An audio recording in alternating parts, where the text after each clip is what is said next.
Sleep hygiene, that's also a thing. So since I gave my resignation notice, it hasn't been a week. My sleep cycle, my sleep patterns have been all over the map. Some of it has to do with adrenaline.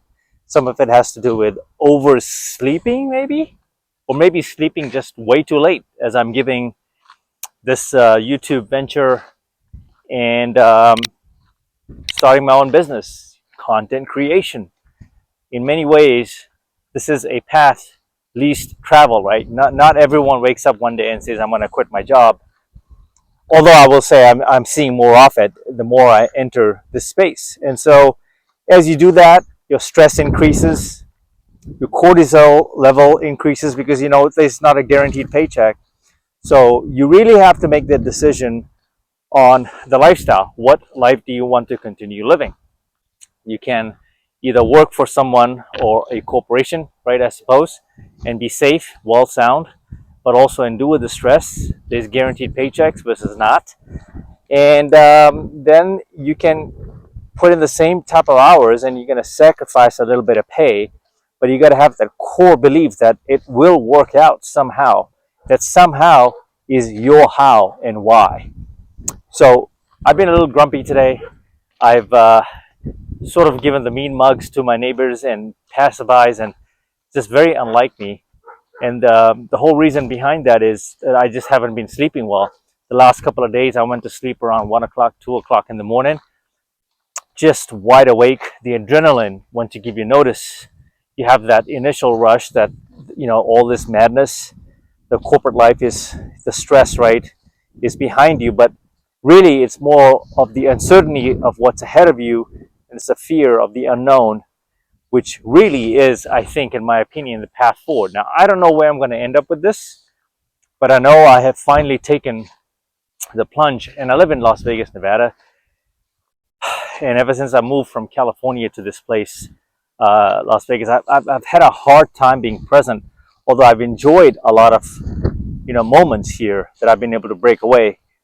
But it's been tough to be present, fully present, without the constraints and the handcuffs, the golden handcuffs. You get a great salary, but you're still, this is not to talk smack or ill about any company. This is just my personal observation and feel that you are still not quite free. This is, even right now, I'm not really free. This is my time, but there's a lot of work left to do. It may look easy from the outside looking in, but trust me, once these cameras go off, you're putting in the work.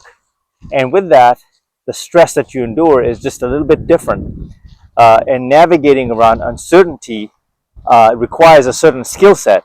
So you may have been in very stressful situations at work, in your office environment, right? In your client interactions and all sorts of internal commotion that goes on in any place really. But now you take that experience and you try to apply it practically to your own personal path. So there's a lot of positives in working for corporations, provided you can draw the line and know when your time is up, or cut back, maybe dial back or step back and take a different role, explore those opportunities. And with this lifestyle, no matter what you do, your output, at least my output, is phenomenally high. Like, I'm very productive, as I talk about in my previous videos. I study a lot. My brain cells are constantly on overdrive. And today, just not being able to really get a stride, although I got a lot done. I got my workout in. I did shoulders, some push-ups. Here I am. I'm going to easily conquer well over 10,000 steps.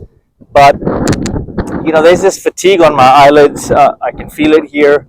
A little bit of a brain fog today. A little bit of an anxiety. This morning when I was waking up, I had a little minor sleep paralysis attack. It's very common. This happens sometimes when you're under extreme duress. Back in the day, I would mistake this for some life-threatening condition, but really it's anxiety. And one of the topics near and dear to my heart is, understanding anxiety and how it shows up. And surely enough, every symptom that I experienced today, I just sat back and observed and there was no need to worry or panic, or usually I'm out of line with the predictions and being Dr. Google.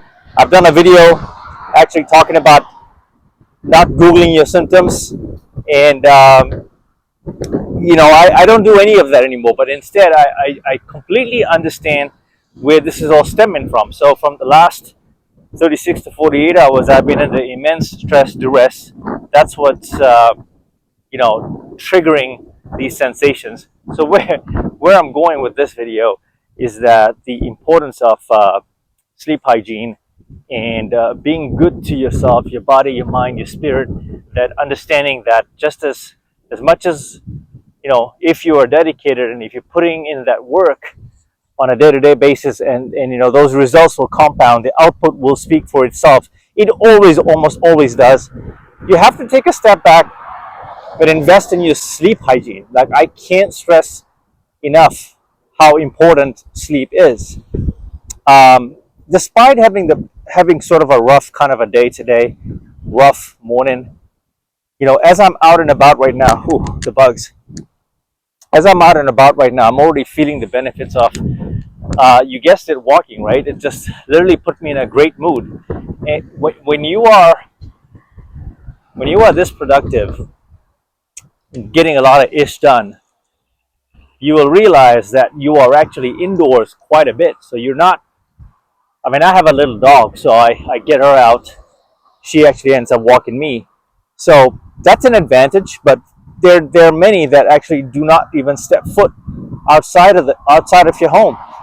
And some are not even really productive. You're just literally stuck inside on your couch, lazy, eating chips, watching TV, and not even getting any push-ups. So very, very dormant, right? So I look at this section and portion of my day and my time as therapy. This is my therapy right now.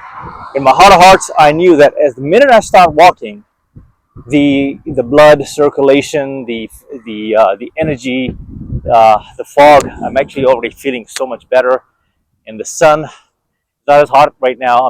It's still a very nice warm breeze, but most of the scorching heat is no longer. So this is a perfect time to get out and walk. So I know that as a benefit of walking these steps today, when I get home, I am going to reap the benefits of the walk, and my sleep will be just a little bit better tonight because of the walking here.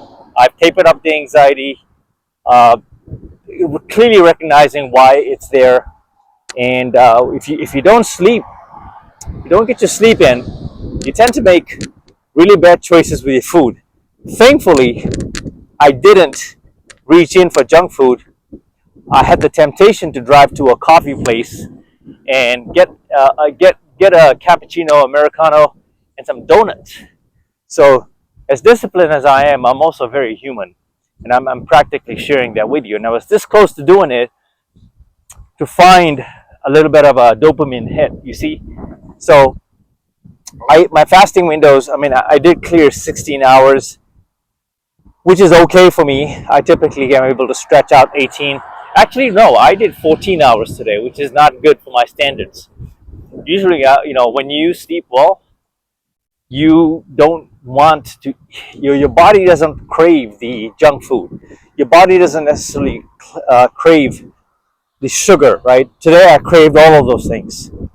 So it's a reminder to myself that, as we get older, you gotta also be very cognizant of the fact that sleep is a very underutilized steroid. So hopefully you found this video helpful, and I dropped a stretching video, a very much cooler video than this, where I'm actually showing you some of the behind the scenes footage on how I explode and utilize stretching mobility drills and apply it to my real life situations, such as dance battles, believe it or not. So go check it out. I'm going to drop the link. And till the next one, Mamba out.